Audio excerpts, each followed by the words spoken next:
Hi guys, welcome to my channel. So today we are gonna study reproduction in lower and higher plants. So let's begin. Reproduction is defined as production of young ones like parent.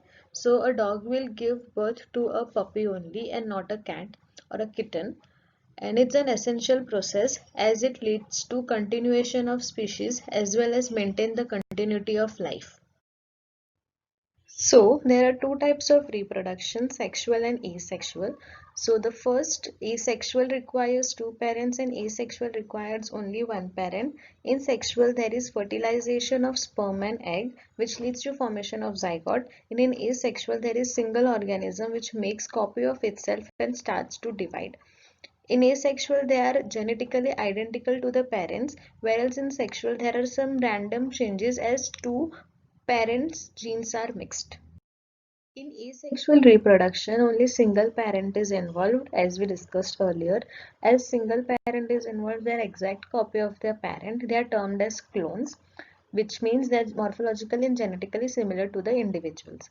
Asexual reproduction are of two types. One is cell division and one is special features. In cell division, there is binary fission as we see in amoeba, and second is budding as we see in yeast. In special form, we see zoospores. We see fragmentations. So as a part get cut, that part forms into a new individual, as you can see over here. And plant, there is a special feature of asexual reproduction, that is through vegetative propagation. So in which vegetative organs like root, stem, leaves or birds of the plant are being buried and a new plant is grown through it. This vegetative path, which acts as a propagules, have adequate reserved food material and at least a growing point. So by using this concept, artificial methods have been implanted. So first one is cutting, second one is grafting, and third one is tissue culture. Moving on to the second part, that is sexual reproduction. So in which a male gamete, female gamete mixes and a zygote is formed through which an embryo is formed and through which a baby is born. So this is the normal process of sexual reproduction. So let's see what happens in plants. In plant, flower is the main sexually reproduced organ. So there are four main parts. First one is androecium and gynoecium. Androecium is the male part and gynoecium, matlab gynac, which is the female part. These both are must required in a sexually reproducing flower, and other two accessory organs are corolla and calyx, which are not as such needed but they are present, and they are known as accessory part. Even if they are not present, reproduction can take place through androecium and gynoecium. Let's see how gametophytes are formed. So first, moving on to the male gametophytes. So the male structure, which is androecium, a form of stamens, and each stamen contains anther and a filament, as you can see over here.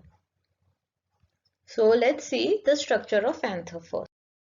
So moving on to the structure of, so first of all, stamen, as you can see, this the whole part forms the stamen, in which there is an anther. Anther on cut section you will see mostly two lobes, as you can see over here. It is known as diathecus and each contain pollen sac. There are four pollen sac, and in which there is pollen mother cells which forms pollen grains by mitotic division and which forms the male gamete. So the TS of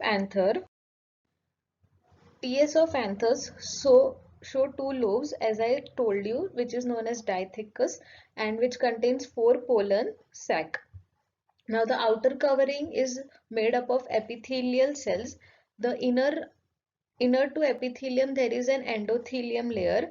Moving inward there is middle layer, and the last layer which forms the covering is tapetum, and which encloses inside a pollen sac, as you can see over here, which contains mother cells and which divide mitotically to form pollen grains. So in short, if we see TS of anther, there is an anther wall which is made up of epidermis, endothelium, middle layers and tapetum, and a pollen sac. Now let's see how uh, pollen grains are formed. So first pollen mother cell, which is diploid, which is 2N, divides mitotically and forms a 4 haploid pollen cell, which is known as tetrad of 4 haploid pollen sac, and then which secretes a secretion of walls and form a separate cells. They are where there are enclosed, and then afterwards they form their own wall and form a separate pollen sac. So the pollen sac encloses primary spongious tissue which divides and redivides mitotically from any generation to form a compact mass of diploid spongious tissues. The last generation of this spongigenous tissue forms microscope mother cell, which is diploid pollen mother cells, as I told you. Then this pollen mother cell undergoes mitotically to produce 4 haploid pollen grains or microspores. This process is called as microsporogenesis. The 4 pollen sacs are enclosed in a common wall showing a tetrahedral tetrad condition, as I told you over here. And then they form their own wall and form a separate pollen grains, and they are stored in pollen sac. Now this pollen grain once pollinated, that means transfer of pollen grains from the male part, which is anther, to the stigma of the female part. They undergo mitotic division and form 2 cells. One is vegetative cell and other is generative cell. Now this generative cell floats under the cytoplasm of the vegetative cells, and then they undergo a division and form 2 male gametes. So we have 3 nucleus right now. One is vegetative nucleus and 2 male gamete, which is formed by the generative cells. And these 2 generative cells then forms a pollen tube, and vegetative nucleus is now known as tube nucleus, and these 2 male gametes form their pathway towards the ovary. So let's have a recap of how the whole generation of the pollen grain or male gametophyte. So first they are formed from a diploid nucleus, that is pollen mother cells, which divides mitotically to form a tetrad of 4 cells, which forms an individual wall and forms a pollen grain or a microspore. Then after pollination, there is again a mitotic division in pollen grain, in which there is a vegetative nucleus formation and a generative nucleus formation, which floats in the cytoplasm of the vegetative nucleus. Then these generative cells undergo mitotic division and forms a 2 male gamete. Then this forms a tube, and which reaches to the ovary, and it contains vegetative nucleus and 2 male gametes. Okay, and this vegetative nucleus is now known as tube nucleus also. Moving on to the female part, female reproductive system, which is gynoecium. So it has 3 main parts. One is stigma, style, and ovary. So in this we'll study the structure of carpel, that is nothing but stigma, style, and ovaries. This three together is known as carpel, VS of ovary, and development of female gametophyte. So the female gametophyte, so the structure of carpel contains of 3 things. One is stigma, style, and ovary, and style connects the stigma to the ovary. And this ovary contains megaspongiosum, which is known as ovale, and contain megaspore mother cells through which female gametophytes are formed.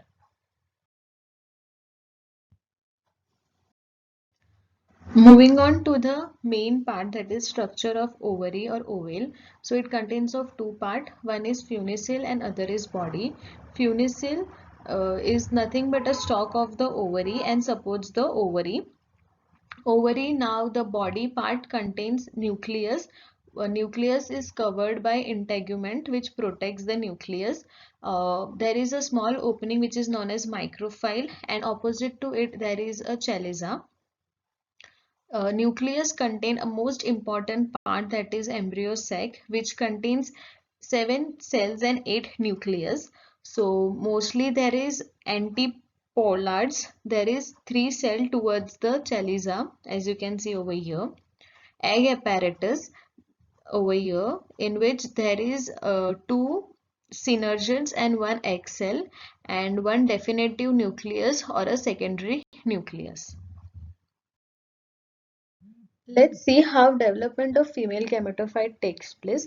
So megaspore or mother cell, which is a diploid, meiosis takes place and four cells are formed, haploid cells are formed, out of which the three degenerate and the first one grows in size and gets nourishment from the nucleus, then starts dividing mitotically to form the two cells.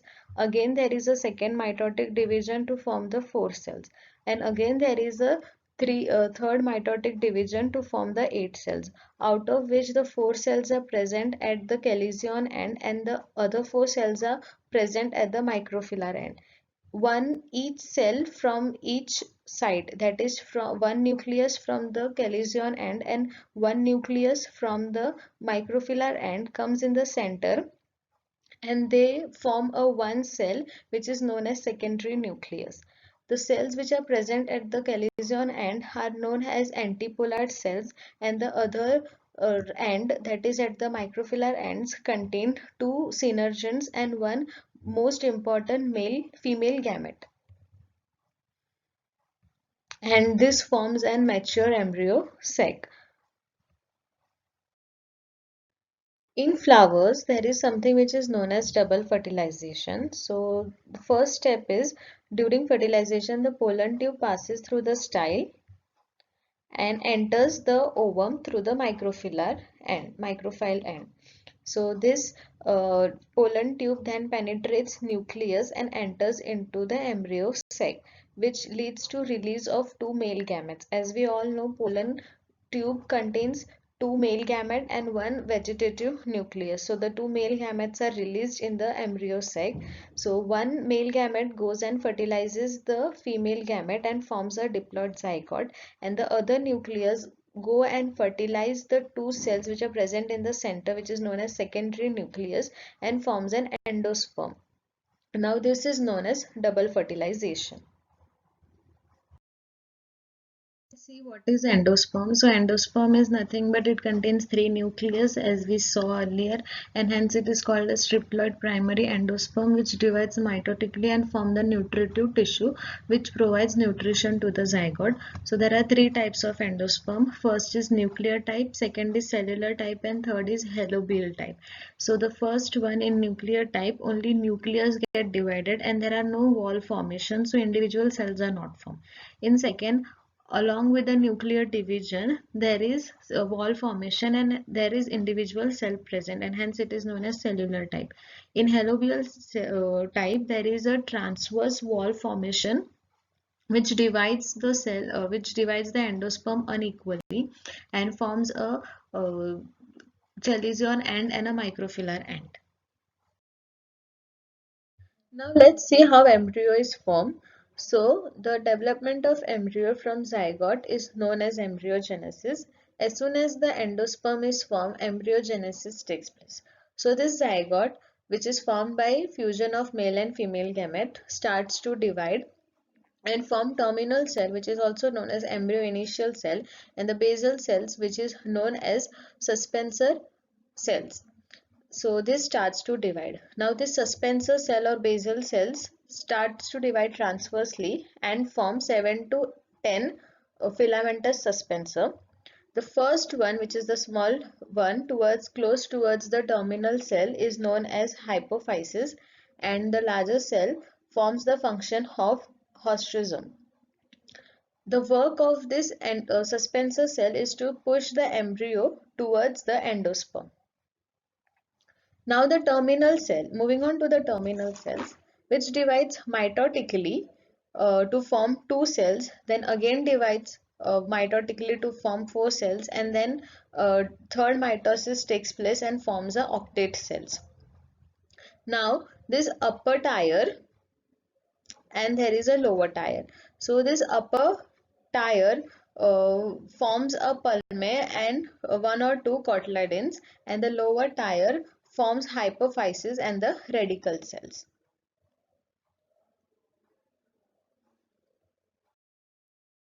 There is some concept which is known as apomixis and polyembryo.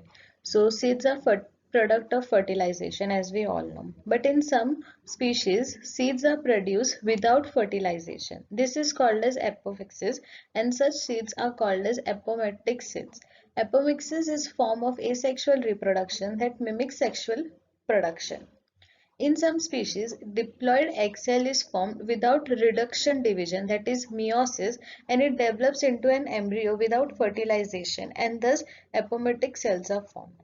Now, second concept, which is polyembryo, in which what happens is some of the nuclear cell near the embryo starts dividing and protrude into the embryo sac and develop into an embryo. Ovale in such species contain many embryo and it is hence called as polyembryo. Now let's see what is pollination. Pollination is nothing but transfer of pollen grains from anther to the stigma of the same flower or the another flower. So the importance is it is the first essential step for sexual reproduction. It leads to stimulation and germination of pollen grain to produce male gamete, and it helps to bring male and female gamete closer to fertilization. Now there are types of pollination. So first is self-pollination, so which is further divided into autogamy and genitogamy, and cross-pollination, which includes exogamy and hybridization. Now what is self-pollination? So when the pollen grains are transferred from anther to the stigma of the same flower or the another flower on the same mother plant, it is called as self-pollination. Autogamy is what? When the pollen grains are transferred from the anther to the stigma of the same flower, it is called as autogamy. It is possibly only in bisexual flowers. Genitogamy is when the transfer of pollen grains are transferred to the stigma of the another flower on the same mother plant. It is called as genitogamy. Cross-pollination. So when the pollen grains of the flower of one plant is transferred to the stigma of the another flower on the another plant of the same or different species, it is known as cross-pollination. So there is something which is exogamy, when the pollination takes place between the two plants of the same species, and when the pollination takes place between the two plants of the different species or genre. It's called as hybridization. So what are the agents which helps in pollination? Agents are something which leads to transfer of pollen grains from one part to the another part, that is on the stigma of the female part. So it can be abiotic or biotic. Abiotic may include water and air. If it takes place through air, it is known as amniophily, and if it takes place through water, it is known as hydrophily. So basically, if the pollination takes place through animals, it is known as biotic. It can take place through insects, birds, bats, snails, ants, snakes, etc. In many plants have mechanism that discourages or prevents self-pollination. To promote cross-pollination and increase genetic diversity, plants have evolved a wide variety of sexual strategies. So this is known as contrivances. So what are the mechanism or what are the features which prevent self-pollinations and increases cross-pollination? So first one is unisexuality, in which the plant bear either male or female flowers only. Second is dichogamy, in which anther and stigma mature at different times in a bisexual flower. Third one is heterostyle, in which the anther and stigma are placed at different levels so that they cannot reach to one another.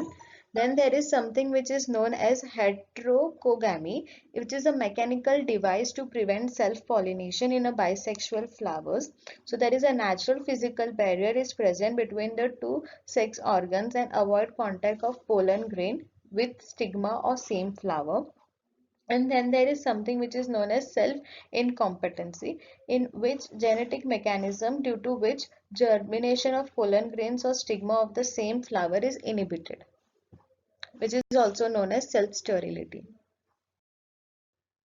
Thank you. Hope you like this video. Please don't forget to like, share and subscribe, and share your views in the comment section below. Many more videos to come.